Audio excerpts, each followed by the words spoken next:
Hello friends, welcome back to my channel something new with Aparna and I am Aparna Pandey. मैं आपके सामने लेकर आ गई हूँ एक और नया वीडियो। जी हाँ, आज इस वीडियो में हम बात करेंगे कि अच्छा बोलना कैसे सीखें। आप जब अच्छा बोलते हैं तो लोग आपको सुनने के लिए बेताब होते हैं। और अच्छा बोलना एक कला है, एक आर्ट है जो कि हर किसी को नहीं आती। ये चीज़ हर किसी को नहीं आती, पर आप इसे सीख सकते हैं क्योंकि कोई भी आर्ट सीखा जा सकता है। जिसको अच्छा बोलना नहीं आता वो सोचता है कि किस तरह से बचा जाए, है ना। पर उसे ये नहीं सोचना है कि हमें किस तरह से बचा जाए, सोचना है कि किस तरह से इस आर्ट को सीखा जाए। वो बहाने बनाता है, स्टेज पर जाने से डरता है। और मंच पर अच्छा बोलना बहुत ही ज़्यादा ज़रूरी भी है, क्योंकि अगर हमें अच्छा बोलना आएगा तभी तो हम अपनी बात रख पाएंगे। ठीक है, तो आज मैं आपको ऐसे कुछ पॉइंट्स बताने वाली हूँ जिससे कि आप भी एक गुड स्पीकर बन सकते हैं, अच्छा बोलना सीख सकते हैं। तो बिना किसी देरी के शुरू करते हैं और देखते हैं कि क्या क्या है इसमें। सबसे पहले सोच समझ कर बोलें। आपको पता होना चाहिए कि आपको किस वक्त, कहाँ पर, कैसी बात और क्या बोलना चाहिए और कितना बोलना चाहिए। ये सबसे ज़रूरी है, क्योंकि कई बार ऐसा होता है कि हम जल्दीबाजी में या बिना सोचे कुछ भी बोल जाते हैं जो कि हमें ही मुसीबत में डाल सकता है, या हमारी बात से सामने वाले को हर्ट हो सकता है, उसे ठेस पहुंच सकती है। किसी को भी ठेस नहीं पहुंचानी है, सोच समझ कर बोलना है। आपको बोलने से पहले 4 बार सोचना है कि क्या हम सही बोल रहे हैं। अगर आपको उसके बारे में नॉलेज नहीं है, आपको इन्फॉर्मेशन नहीं है, तो सोचना है कि हाँ इतना ही बोलेंगे तो इतना सही रहेगा। तो बिना सोचे समझे मत बोलिए, ठीक है। फिर बात करते हैं, रिसर्च करके बोलिए।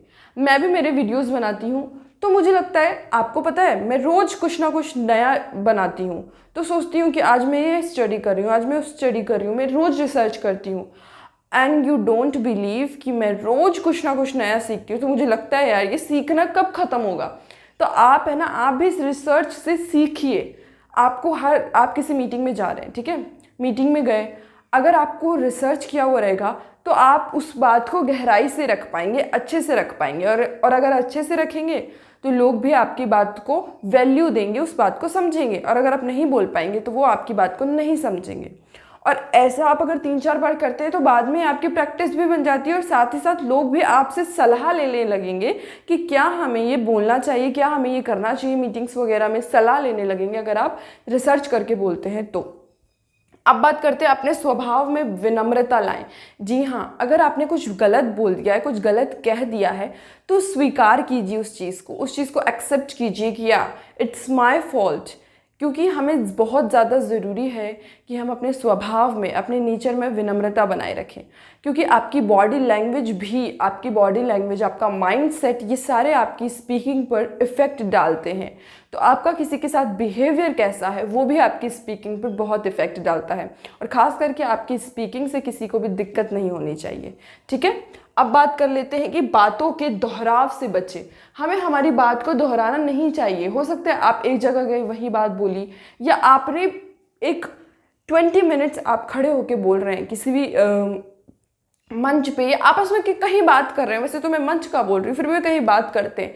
तो आप अगर 20 मिनट्स तक उसी बात को रिपीट करेंगे तो लोग बोर हो जाएंगे, और लोग सोचेंगे आपकी इमेज जो है लोगों की नज़रों में ख़राब हो जाएगी। और अगर आप बातों के दोहराव से बचेंगे तो सोचेंगे कि अरे वाह, इसको कितना अच्छा बोलना आता है, इसे 20 मिनट्स में हर मिनट एक नई बात हमें सिखाई। तो यही है बातों के दोहराव से बचना, इससे बचिए, ठीक है। अब है, ज़्यादा तेज़ आवाज़ में बात ना करें, ठीक है। क्योंकि क्या होता है, हमें बातें जो हैं, हम घर में जैसे बोलते हैं, घर में हम कई बार बहुत तेज़ बोलते हैं। कई बार क्या बोलते हैं ये बच्चे पेरेंट्स से अपने, क्योंकि हमारा घर का माहौल हमारे हिसाब से होता है, सेट होता है बिल्कुल कि हाँ हम इतना बोलेंगे तो भी चलेगा, इतना बोलेंगे तो भी चलेगा। बट कहीं भी मंच पर बात करते समय या किसी से बात करते समय तेज ना बोलें, क्योंकि हो सकता है आपकी बात, और धीरे भी ना बोलें। अगर आप कम बोलते हैं तो भी वो चीज़ उन्हें पसंद नहीं आएगी। और अगर आप ना तेज़ ना धीरे, अगर आप सही वे में बोलते हैं तो आपकी बात वो ज़्यादा अच्छे से समझेंगे और सुनना भी पसंद करेंगे। नहीं तो वो इरिटेट हो जाएंगे, क्योंकि ज़्यादा तेज़ बोलने से उनके कानों में चुभन होती है। सबसे बड़ी कारण यही है, उनके कानों में चुभन होती है, ठीक है। तो ज़्यादा तेज़ बोलने से बचें। अब है कि बोलते समय हड़बड़ी ना दिखाएं। आप बोलते समय हाँ मैं तो फटाफट इस तरीके से नहीं बोलना है। फटाफट बोलते जाते हैं, हड़बड़ी दिखाते हैं। असल किस बात की जल्दीबाजी है, अपनी बात को, चाहे से आपके पास बहुत बड़ी बात हो बट फिर भी आप कम बात को रखिए, लेकिन उसको शुद्ध, साफ और क्लियर वे में रखिए। एक लैंग्वेज आपकी सही होनी चाहिए, उसमें बिल्कुल भी हड़बड़ी नहीं होनी चाहिए। अगर आप हड़बड़ी मचाएंगे तो लोगों तक आपकी बात पहुंचेगी नहीं, वो समझेंगे नहीं समझेंगे तो आपको सुनना ही नहीं पसंद करेंगे, वो वापस आपकी बात पे ध्यान ही नहीं देंगे, क्योंकि जब तक हमें समझ में नहीं आएगा हम क्यों सुनेंगे। ठीक है। फिर है कि भाई जातिगत या धार्मिक टिप्पणी करने से बचें। देखिए, हर व्यक्ति की, हर पर्सनल इंसान की अपनी एक माइंडसेट होता है, किसी भी रिलीजियन को लेकर, किसी भी टॉपिक पे लेकर सबका एक अपना माइंडसेट होता है। आपको भी हो सकता, आपका भी है, मेरा भी है कि नहीं, मुझे धार्मिक टिप्पणियों में मेरा ये माइंडसेट है कि मेरे धर्म के हिसाब से या दूसरे धर्म के हिसाब से, सबका अपना माइंडसेट होता है। बट इसका मतलब ये नहीं है कि आप इसकी वजह से दूसरों को हर्ट करें। कभी भी बोलते समय जातिगत कोई भी इस तरीके का कोई टॉपिक हो, उस पर कभी भी कोई किसी भी तरीके की टिप्पणी ना करें। अपनी बात रखना गलत नहीं है, लेकिन बिल्कुल भी जातिगत और धार्मिक टिप्पणियों से बचें, ये गलत है। क्योंकि किसी भी सामने वाले इंसान को ठेस पहुंचाना, उसके दिल को ठेस पहुंचाना, उसके धर्म को ठेस पहुंचाना गलत है। और हमें सारे धर्मों का समान सम्मान करना चाहिए, क्योंकि वो सब एक बराबर है। मेरे हिसाब से तो सबकी वैल्यू एक ही है। ठीक है। दूसरे बोलने वालों से सीखें। अब जो बोलते हैं, आपको लगता है कि हाँ ये बहुत अच्छा बोलते हैं, लोग इनके सुनने के लिए बेसब्री से इंतज़ार कर रहे हैं, ऐसे बहुत से बड़े बड़े मोटिवेशनल स्पीकर हैं या बहुत से अच्छे लोग हैं जो कि स्पीकिंग के फील्ड में काम कर रहे हैं, आप उनको सुन सकते हैं, आप उनको सुन के बोल सकते हैं। मैं ये नहीं कह रही कि आप उनकी नकल कीजिए, उनके तौर तरीकों को सीखिए, उनके बोलने के तरीके को आप अपने ढंग से उसे ढाल लीजिए कि आप में के साथ क्या कंफर्टेबल बैठेगा। किसी भी इंसान की नकल करना गलत है। आप उसकी नकल करेंगे तो लोग आपको इग्नोर करेंगे, बोलेंगे। अगर लोगों को पता चल गया तो उन्हें अच्छा नहीं लगेगा कि आप किसी की नकल कर रहे हैं, तो इसलिए किसी की नकल करने से बचें, पर उनको बोलना सीखें, उनसे बोलना सीखें, यानी उनकी बात सुनकर सीखें। ठीक है। अब है कि आसान तरीके से बोलें। आसान तरीके से कैसे बोला जाता है? जैसे मैं बोलती हूँ, मैं इंग्लिश में नहीं बोलती, क्योंकि मैं जानती हूँ आई एम इंडियन, और यहाँ पर हमारे इंडिया के अंदर बहुत से लोगों को आज भी इंग्लिश नहीं आती है। और ऐसा ज़रूरी नहीं है कि आए उनको, ऐसा बिल्कुल भी ज़रूरी नहीं है। इट्स नॉट कंपलसरी, बिकॉज ये हमारा इंडिया है और हमारी राजभाषा यहाँ की कौन सी है? हिंदी। इसलिए मैं हिंदी में बात करती हूँ, ताकि मैं आप तक अपनी बात पहुँचा सकूँ, आप मेरी बात को समझ सकें।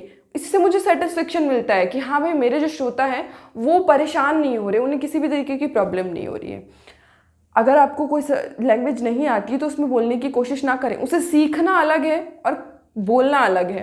ठीक है। तो आसान भाषा में बात करें, क्योंकि कोई भी कठिन से कठिन चीज़ को भाषा आसान कर देती है। कठिन भाषा को, अगर आप कठिन टॉपिक को, हार्ड टॉपिक को अगर आप हार्ड लैंग्वेज में बोलेंगे तो उन लोगों के समझ में नहीं आएगी।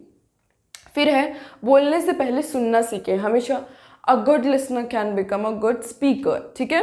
कोई भी अच्छा वक्ता जो होता है, अच्छा वक्ता बनने से पहले अच्छा श्रोता बनता है, क्योंकि सुनने से ही हमें आएगा। सुनने से आपको क्या सीखेंगे? आप क्या आप उसकी बात को याद थोड़ी कर लेंगे कि एक एक लाइन हमने याद कर ली और वो रिपीट कर दी? नहीं।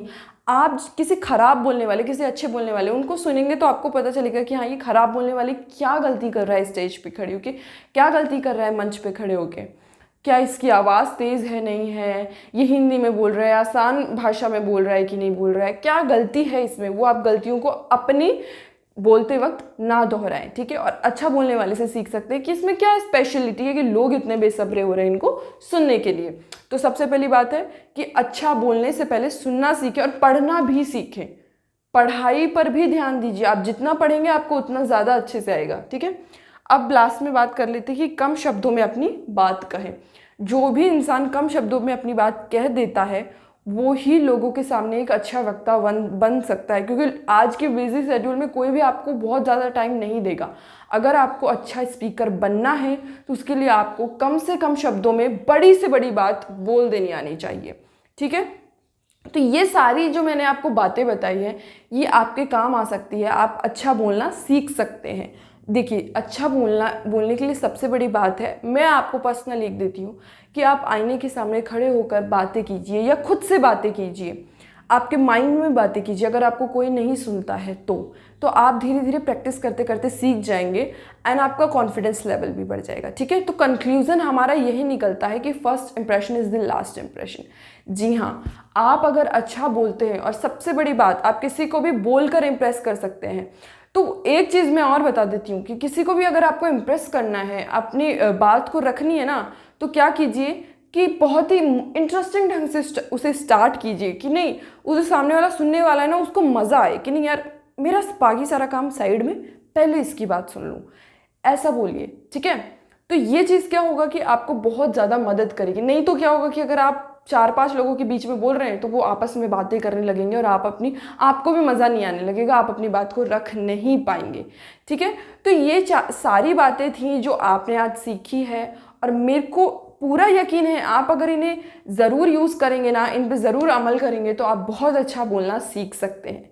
ठीक है, अगर आप लोगों को ये वीडियो पसंद आया है then don't forget to like, subscribe and share this video and press the bell icon. Thank you for watching.